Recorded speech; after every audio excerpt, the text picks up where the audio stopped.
Hi, today I'm going to show you how to diagnose and possibly fix a Simpson clothes dryer. Okay, so first things first, I've just plugged it in. Now we're just going to set the timer up here. Okay, so it's on 2 hours at the moment. Now let's see what we get. So I'm going to close the door, push the latch. Now there's a noise going, so the bowl isn't spinning. All right, so let's try something here. Open the dryer. Now what I'm going to do, I want to actually manually spin it by hand and then quickly close the door and see what happens. Alright, see that? Had a bit of a go there. Let me try another again. See how it's spinning now? Alright, so that's one of three issues in my experience. Firstly, it's the capacitor. Okay, they occasionally, after about sort of between 2 to 5 to even 10 years they last, and just generally how much you put in your clothes dryer, they can actually put a lot of load on it, and they generally go on here first. It could also be the motor, okay, and lastly it also could be just the belt. Now this is a good sign, it's spinning, so therefore the belt should be okay, and the motor seems to be working, and most likely it's capacitor. So I'm going to go ahead and start pulling this apart, and let's change the capacitor and see how we go with it. So first things first, I disconnected the power, okay, and now I'm going to remove this plate here. Now as you can see, there's a fair few screws around here. Like that uses a 1/4 metric bit, or I think it's a 6.5 mil, 6.5 mil metric, or a 1/4 imperial. Take this little cover off first. It's pretty easy to get off. It's also a handy little holder for your stuff. As you can see, there's a bit of stuff in there. That's what happens as well. What people don't clean their dryers out, it gets a bit of stuff in there, so make sure you give it a good clean off while you're doing all the whole process. It's also good for your dryers to do that once in a while and keep everything clean and neat. Otherwise dust and stuff goes everywhere and can cause a whole lot of issues for your dryer. So I'll go ahead and get these parts off. I've taken all the screws out and it's time to lift this up. Now it's actually two pieces, but you can both pick up one hit. Just don't need to separate them at all. Just there we are, and here we go. So bit of burning with here, so you can see that's not a good sign as well. That means it's being used while it's overheating. Also you can see a bit of muck in here. Oh, there's also a bit of hair clip in there. Metal, especially in a heating component, never good. So make sure you give that a good clean out. Now we're going to take out the heating part, which is this part here. Now this is actually another thing if you find wrong with your dryer. If the actual dryer is turning and all that, but not heating, it's most likely this part here. Now you can order these parts online, obviously, and from different sources. So we're going to go ahead and take that one out. And we're also going to unscrew this part here. I'm going to take those two screws out. Basically the whole block pops out. Now just over here there's a little clip which you can just undo. I'm going to need a tool for that, so I'll take my hands off the camera again. And I believe that's a 13 mil, if I remember correctly. Yep, 13 mil, so I'll take that one off too. I'll get to the next process.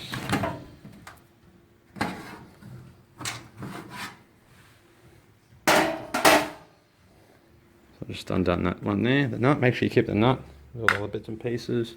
There's also a spring washer and a normal washer. Make sure they get back in that line as well. You don't want to do that around, it causes a lot of issues. Okay, so that's all done. Next part is to taking off this whole back plate.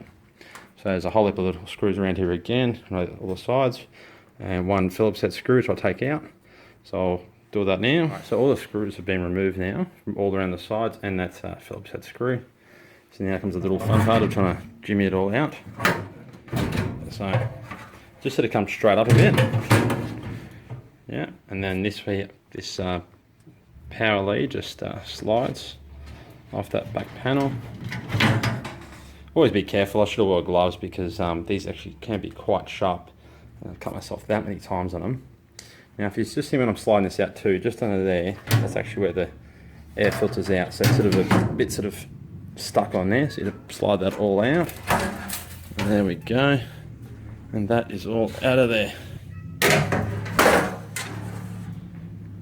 And there we go, exposed to the drum and the motor and the capacitor. So you can see there's a bit of build up of stuff around here too.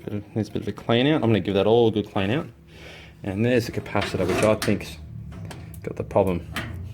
Now it's a little bit difficult to get the capacitor out. Basically, all you have to do is just take these two little connectors off first. So red at the top, blue on the bottom. Sorry for the image being a bit dark here. Alright, and this one here just turns out. Now essentially all the dryers have a capacitor down, generally in this bottom corner here. Sometimes they're easy to get out, sometimes it's the one little nut. It is a bit tricky sometimes because it is down in the far corner. I'm going to just stop the video here and I'll get the thing out, but sometimes it's just a little bolt. I can actually feel under my finger on the other side, there's a little bolt there. Alright, so after a bit of mucking around, I got the capacitor out there, so you can see it just, that was the little bit that was stuck in there. It goes to that little hole and mounts there. So I've got it out of here. Now it doesn't look too bad. Now I'll give you an example. So this is one I put over to dry the other day. As you can see, it's all buckled. It's had better days. So either way, I'll just put that one to the side. This is the old one I'll just throw away anyway. Now I have got a new capacitor here, and I'm basically gonna just really put it back in there and then start hooking things back up again. Obviously I'm gonna give it all a good clean out. You can see a lot of stuff in here, just needs a good clean. Just even go around the cogs and make sure everything's spinning properly and that kind of stuff. The belt looks pretty good quality. A fair bit of dust here, I might give that a good clean out. Motor looks in pretty good nick, but you know, can't really tell a motor sometimes unless it's quite obvious. So yeah, we'll give it a good clean up, put the new capacitor in, and then okay, so I'll put the new capacitor in, that's no worries. I use the aftermarket capacitor, which is a little bit different, but it does the same job. Keep in mind you can buy a capacitor straight from the manufacturer, absolutely no worries. Otherwise you can go to electrical shops and bring your capacitor in. Generally they're 8 OVF capacitors. You can't really see it really good in the video, sorry about the crudeness of this. There we go. Now this part's a little bit tricky. So basically, you're gonna put the back panel back on again, trying to get this through the bearing here, while getting this straight and keeping the bolt in line. Okay, so it is a little bit difficult to do.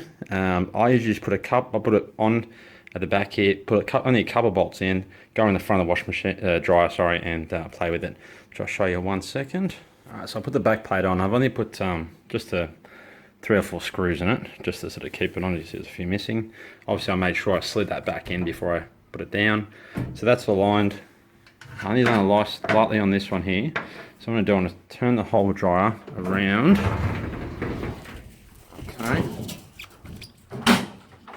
Now this video you'll watch out for. See in here, sometimes you actually come off-centered. I actually done it pretty spot on this time. Way to find out if it's spot on, just spin it. Spinning okay, good job. So now we can start putting all the bolts back in, and let's have a test at it before we finish it off. Alright, so I put all these screws back here on, and I've also tightened that one, ensuring that I put the washer, then the spring nut, and then finally the bolt. Okay, so I haven't put anything else yet back in. I haven't put the heater or anything back in. Now I just want to see how it's going to run. See if we've fixed the problem. So I'll just open the door. Just plug the power in. Sorry about the video again. I should have bought a GoPro, I reckon. Okay, so that's all plugged in. Let's see how we go with it. Timer's on. Press the button. Beautiful. Look at that. Stunning. So now I'm going to put the heater and all the other panels back on, and Bob's your uncle, I believe we have a fixed dryer. Okay, so I've put all the screws back in here. As you can see, I gave it a good clean off, get all that dust in there. You can see all the dust in the table, as much stuff was in there. It can be quite a messy job, so if you do have it somewhere you can do it on. This is actually my pool table, but I've got a bit of a thing under here so I won't scratch the table, and also just a cloth just to keep all the dust off it. I also do everything on a separate power board to a separate safety switch, just in case anything goes wrong with the electrical part of things. But as you can see, it's all running quite smoothly. I actually did run it for half an hour already, and it's been going quite well. It's warming, doing all it should. Plenty of air blowing out of here, which is a great sign. So I hope that fixed your clothes dryer.